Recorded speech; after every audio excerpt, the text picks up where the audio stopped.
Oh, hello, hyperspace. My name is Davontos, and it's time to get hyped because this is going to be the Orisa guide. Now, granted, Orisa just came out a couple of days ago. She's not even a week old yet, but I've seen a lot of players use Orisa with different playstyles, and I've been covering a lot of different playstyles and seeing how people use her differently. There's going to be a video showing how to use Orisa with an effective playstyle that suits Orisa herself. So let's get right into this and see what kind of playstyle you can do when you're playing as Orisa.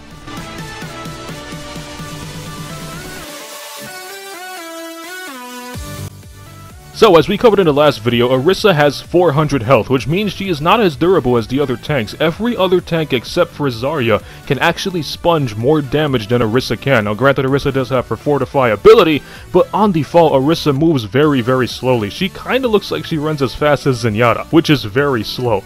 So, you actually want to stay with your team, specifically your healer, that way your healer can back you up. Now, when you plant, let's say, your barrier, you want to stay behind your barrier, act like a Gatling gun that stays behind the barrier. When your barrier goes down, if you have another one available, plant it right away.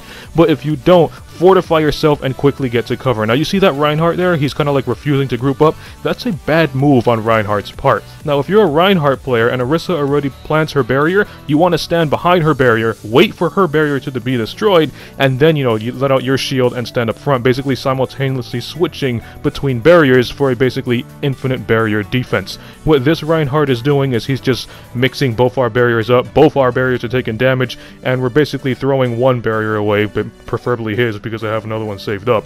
So he's basically sacrificing his barrier for no point, pretty much. So Reinhardt players, if an Orisa is there and her barrier is up, wait for it to be destroyed before you let out your shield.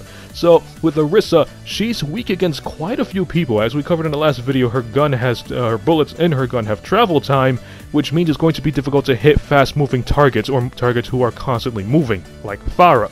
Shooting down a Pharah, you're going to see in this video I try to target Pharah a couple of times. Shooting a Pharah is very, very difficult. She is weak against Pharah, like every tank. She's also weak against Reaper, and if Roadhog gets a hold of you and you don't have your Fortify available, Roadhog is going to destroy you. D.Va can take Orisa out at close range, but at long range, you have the upper hand. She's weak against Tracer, she's weak against Genji because they can quickly close the gap and move around her projectile-based bullets, and Sombra is just a pure counter to Orisa. If Orisa is hacked by Sombra in any way, it can be her hacking or her EMP. If Orisa is hacked, she is literally defenseless. She is just a sitting duck that moves very, very slowly. So the last thing you want to do as an Orisa player is run into Sombra. So, because Orisa moves very, very slowly, she is obviously not a flanker. If you see an Orisa trying to pull off flanks in your team, that is probably one of the worst teammates you are ever going to see. Orisa's job is to stay with the team and protect the team and not abandon the team unless he happens to get killed and she's trying to make her way back from spawn. So you will probably never see a flanking Orisa. You'll probably never see an Orisa who charges into battle. If your team is charging into battle, you follow. If your team is falling back, even if it's a bad decision, you try to stay as close to them as possible. You try to convince them to tell them, group up with me, we're pushing forward, and you slowly inch your way forward, placing barrier after barrier. But if your team refuses to move forward, you have no choice but to stay with your team because Orisa isn't very tanky. You can't charge into the battlefield and just take out multiple people with your Gatling gun. It has travel time, the bullets are kind of easy to dodge, and she doesn't have that much health. She needs support. Fire support and healing support.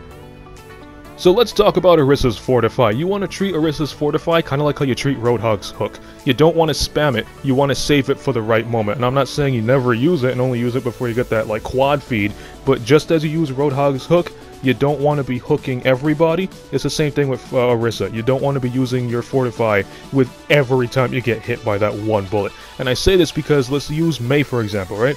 Her Fortify makes her immune to Mei's ultimate, her Blizzard. So if you see Mei throw Snowball in there, which is a little robot, if you see Mei throw Snowball in there and it starts freezing everybody, including your team, you can actually fortify yourself, barrier it in front of your team to protect your team from oncoming damage, and just calmly walk out of the Blizzard while you're fortified.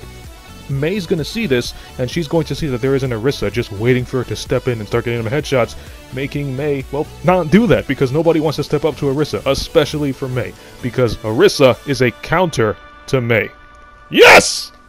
Mei has a counter! And that's not the only person Orisa can counter. Orisa can also counter Zarya. Now, Orisa has the Fortify ability, and Zarya has her bubbles. Every time you damage Zarya's bubbles, her guns get more powerful, but surprisingly, Orisa can overpower both the bubbles and the gun, regardless of how strong Zarya's gun really is. And I say this because there's been a couple times where I'm playing and Zarya bubbles herself, I just fortify myself, spam the bubble pops, spam headshots, and Zarya's already glowing with electricity, which means her gun is really strong, and because I'm fortified, I still overpower Zarya and take her out with a lot of health to spare. And on top of that, you have Zarya's Gravity Ball, which, if you happen to get sucked in, just barrier yourself and the team who's sucked in there, fortify yourself, and calmly walk out of that Gravity Ball. So Orisa is literally the counter to crowd control damage, and if you play her correctly, your entire team will rely on your defense, and on the plus side, you are relying on your team to defend you when your defenses are not available. It's a really, really interesting combo, and if it's used correctly, you guys are going to win a lot of games. Now let's talk about Orisa's ultimate, the ultimate bongo!